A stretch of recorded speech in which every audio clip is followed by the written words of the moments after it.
नमस्कार, मैं वीरेंद्र पवार और आप देख रहे हैं द लोक सदन। आपने पिछली कांग्रेस सरकार में एक 2500 बीघा जमीन का मामला बड़ा टहला से लेकर विधानसभा तक गूंजा था और थानागाजी विधायक कांति प्रसाद मीणा ने पैदल यात्रा कूच भी की थी। लेकिन कुछ लोग होते हैं जो पर्दे के पीछे काम करते हैं, कुछ लोग होते हैं जो पर्दे के आगे काम करते हैं। आज हमारे साथ ऐसे ही शख्स हैं जिन्होंने पर्दे के पीछे रहकर कांग्रेस सरकार में 2500 बीघा का जमीन घोटाला किए। एसडीएम केशव कुमार मीणा और उसमें नाम आता है प्रमुखता से थानागाजी से उस समय के विधायक कांति प्रसाद मीणा का। सहदावत जी हमारे साथ हैं, श्रीकांत सहदावत जी, उनसे जानते हैं क्योंकि आज ही कल के अखबार में आई थी कि 27 पटवारी को चार्जशीट थमा दी गई है। पहले निलंबन भी किया गया था। कांग्रेस सरकार में उस मामले को दबा दिया गया। बीजेपी सरकार है, श्रीकांत जी खुद बीजेपी सपोर्टर हैं, बातचीत करते हैं। क्या मामला था पूरा? मामला यह है साहब कि करवाता है जो ईश्वर करवाता है, कर्मों के दंड ईश्वर देता है। सन 2022 की बात है। नौकरी मैंने भी की है, लेकिन उस समय के अफसरों की इतनी तानाशाही थी कि उनको तो यानी कि आसमान सिर पे दिखता था, परवाह नहीं थी किसी की। ईश्वर ने मुझे प्रेरणा दी। एक दिन हमारे थोड़ी सी आपस में एसडीएम का हमारे हॉट-टॉक हो गया था। उसके ऊपर उन्होंने चैलेंज दिया था कि जो कुछ करना है तो वो कर लो। मैंने कहा साहब वो आर्बिट्री आपने गलत किया है, गरीबों को। केशव कुमार मीणा जी हाँ, आप गलत आदमी यानी गरीब लोगों को मत मारिए। हाँ बोल, मेरे खिलाफ यह है वही। उसने मुझसे चैलेंज दिया था कुछ आरटीआई लगा दो, ये लगा दो, वो लगा दो। तो साहब मेरी आदत क्या है, मैंने नौकरी भी की है, मैं कानून को रहा, मैं पटवारी रहा, और मेरे व्यक्तित्व का प्रमाण ये है कि मैं सन 2021 में रिटायरमेंट के बाद पहली बार चुनाव लड़ा राजगढ़ लक्ष्मणगढ़ से जिला परिषद का। मेरा जिला परिषद का वार्ड 28 मेरे स्वयं के गांव का रेणी, वो एसटी का हो गया था, तो मैं दूसरे वार्ड से जाकर चुनाव लड़ा था। मेरा व्यक्तित्व का प्रमाण यही देता हूं कि जहां मैं पटवारी और कानून को रहा, मैंने वहां से कांग्रेस बेल्ट होते हुए भी, एमएलए तत्कालीन एमएलए मेरे खिलाफ होते हुए भी मैंने चुनाव जीता कि जनता मेरे पक्ष में थी। ये मेरे कर्मों के फल है और मेरी कार्यशैली के फल है। अब साहब उन्होंने हमको चैलेंज दिया कि तुम कर लो, कुछ करना है जो। हाँ मैंने कर दिया, अलॉटमेंट मैं करूंगा, अलॉटमेंट करूंगा। अलॉटमेंट सन 22 तक हुए नहीं थे, वो हो गए थे 25/4 को सस्पेंड हो गए थे केशव जी, मंदिर कांड में।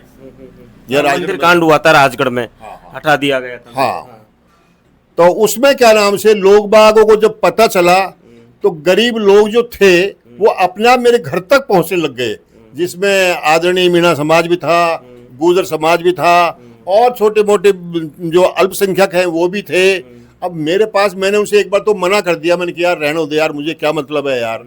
आखिरकार वो नहीं माने। बार बार कोई रोता है, क्यों क्या करता है, जिनकी कब्जे की जमीन जो थी, जिनका कब्जा मेरा है, अलॉट दूसरे को कर दी, और कब्जा पहले का कब्जा है। और अलॉटमेंट में नियम ये होता है जिसका कब्जा होता है और होम ग्राम विलेज का वही अलॉटमेंट होता है।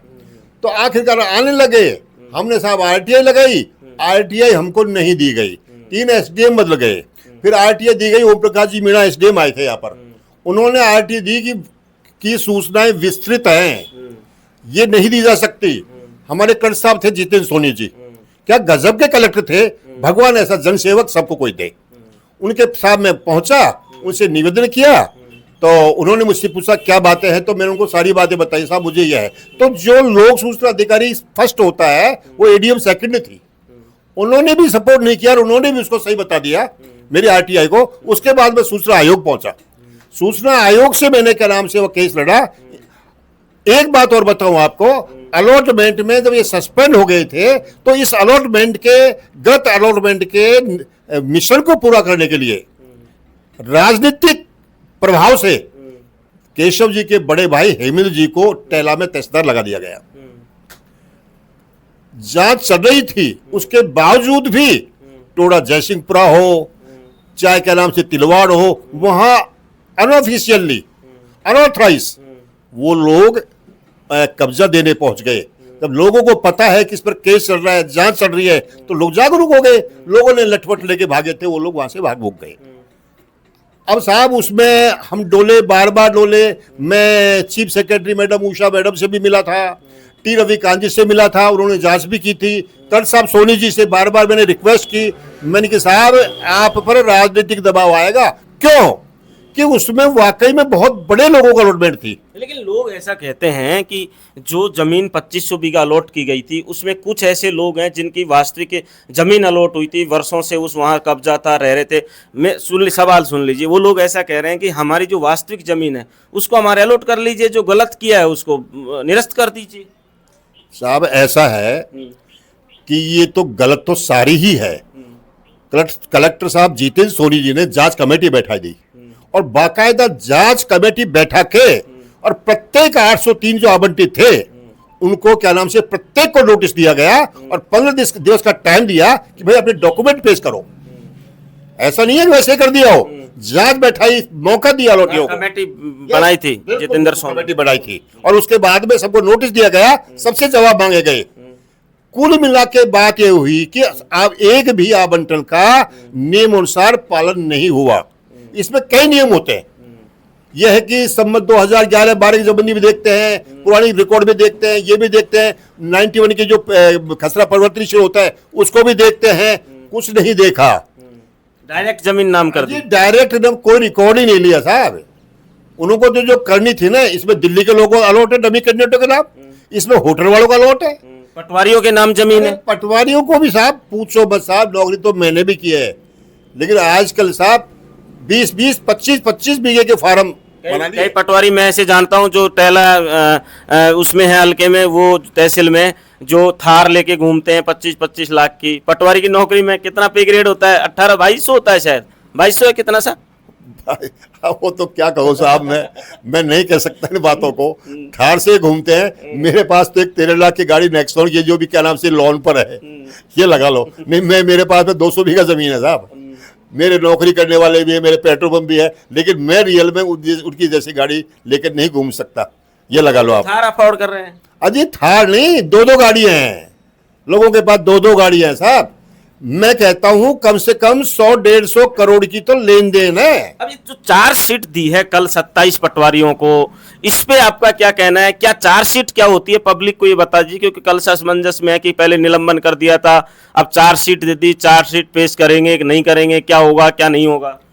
साहब ऐसा है कि पहले 4 पटवारी, एक आईएलआर, जिसको कार्य व्यवस्थार्थ टेला में नायब तहसीलदार लगाया था भगवान दास मीणा, जो गोविंदगढ़ ट्रांसफर हो गया था उनका उस बात में, तो उनको चाहे वो नायब तहसीलदार मान लो, चाहे उसको आईएलआर मान लो, और 4 पटवारियों को, और तहसीलदार बाबूलाल जी थे, वैसे भले आदमी थे, उनको भी शायद सस्पेंड किया गया था, जो कि नियर अबाउट रिटायरमेंट के थे शायद, मेरे अंदाज से।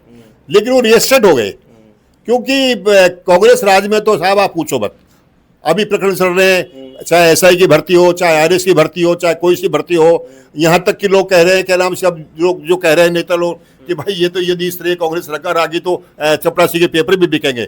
तो इस तरह की मामला था, उसको दबा दिया गया और उनको रिएस्टेट कर दिया। रिएस्टेट करने के बाद में अब उसकी जांच आई, हमने भी इसमें क्या नाम से डोल फिर की थी, तो उसमें जांच आई है, तो 23 कानून को पटवारियों को चार्जशीट मिली है।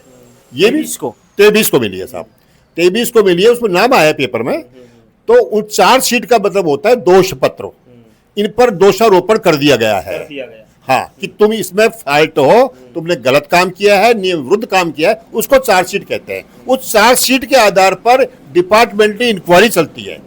डिपार्टमेंटल इंक्वायरी में वो कुछ भी कर सकते हैं, और आपराधिक मामले में जिसकी मैंने बाबूलाल जी सोनी थे उस समय डीजी एसीबी के, उनको भी मैं मिला था, बहुत अच्छे अधिकारी थे वैसे, लेकिन सन 18 में गवर्नमेंट बॉडी के साथ में यदि कोई एसीबी में पद के दुरुपयोग की एफआईआर लॉन्च कराता है, सन 18 में एक अमेंडमेंट कर दिया सरकार ने, इस कांग्रेस सरकार ने किया था कि बिगर यानी कि 17A में परमिशन लेनी पड़ती है सरकार से, 17A की परमिशन के 2 ऑर्डर निकाले गए एसीबी द्वारा, लेकिन कार्मिक विभाग ने कांग्रेस राज में परमिशन ही नहीं दी साहब वो सारी। एक चीज जरूर निकल कर आती है, आप कह रहे हो एसडीएम केशव कुमार मीणा ने ये सब किया बिना सबूतों के, बिना कोई उसके, डायरेक्ट जमीन अलॉट कर दी, लेकिन उसके कुछ नियम होते हैं, आप कह रहे हो।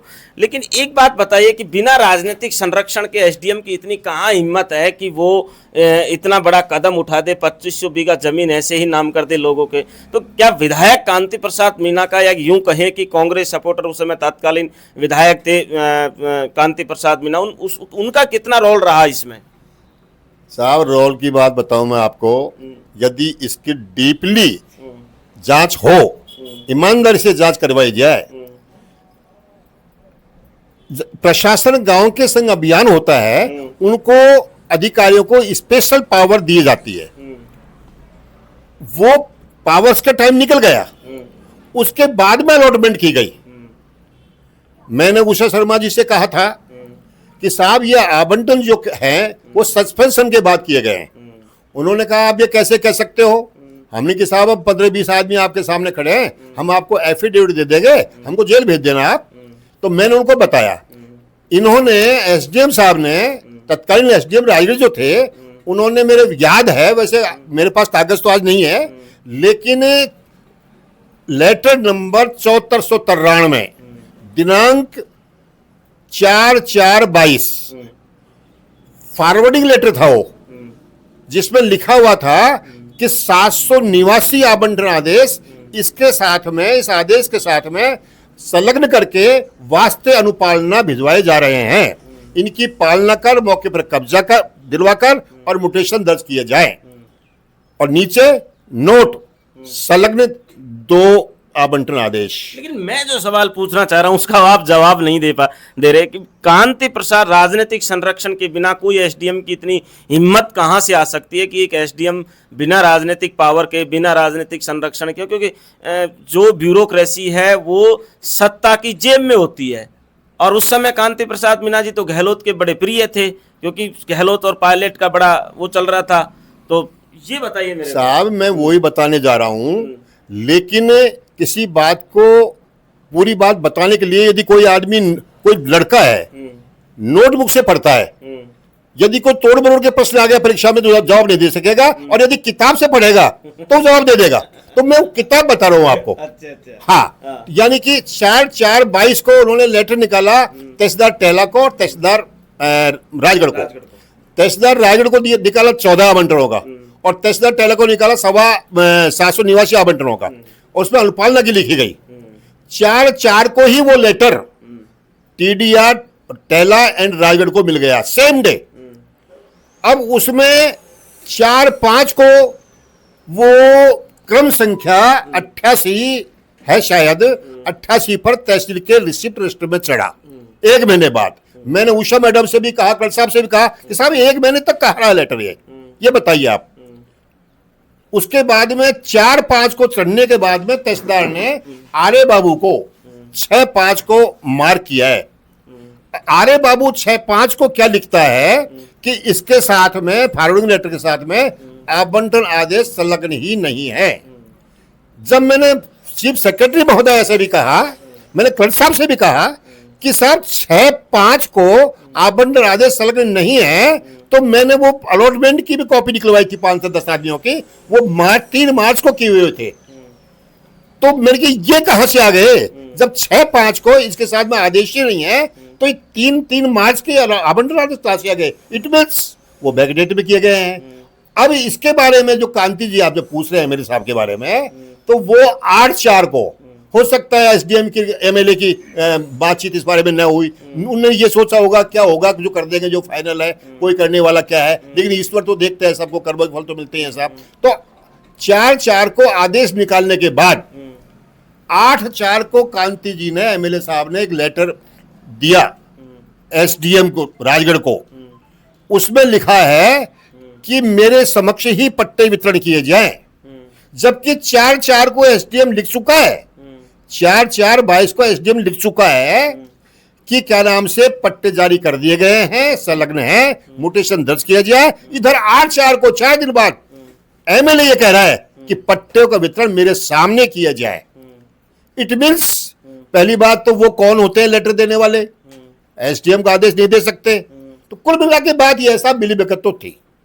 अब लास्ट सवाल कर लेते हैं। अब चार्जशीट पेश कर दी गई। श्रीकांत शेखावत जी वादे के पक्के हैं, जो बोलते हैं वो करते हैं, लोग कहते हैं, मैं नहीं कहता। और ये भी आपने कहा कि एसडीएम और मेरे कुछ बात हो गई थी, इस वजह से मैंने उसको बात का सवाल बना दिया। अब क्या लग रहा है अब आपको, इस पे क्या होगा क्या नहीं होगा? क्या पटवारी सस्पेंड होंगे या नहीं होंगे? जांच कमेटी बैठेगी? क्योंकि आपकी सरकार है, आप बीजेपी में पार्षद हैं, आपकी सरकार है, और पार्षद का बहुत बड़ा पद भी होता है वैसे। साहब बात ऐसी है, हमारे जिला कलेक्टर अलवर हैं श्रीमती आरती शुक्ला जी, वो कर्तव्यनिष्ठ हैं, अच्छी लेडी हैं।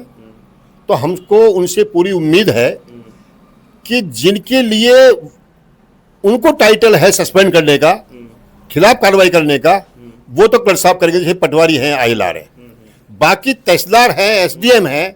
एसडीएम के लिए तो रास्ता सरकार को लिखा जाएगा और तहसीलदार के लिए रेवेन्यू बोर्ड में लिखा जाता है। अब वो कितनी कार्रवाई करती है, उम्मीद तो हमको आरती शुक्ला जी से पूरी है कि वो करेंगे इस बात के बारे में। और ये तो डिपार्टमेंट इंक्वायरी चलेगी। दो सस्पेंड हो, चाहे कुछ भी हो, चाहे रिमूव फ्रॉम सर्विस हो, वो तो बात की बात है। आपराधिक मुकदमे और होंगे साहब।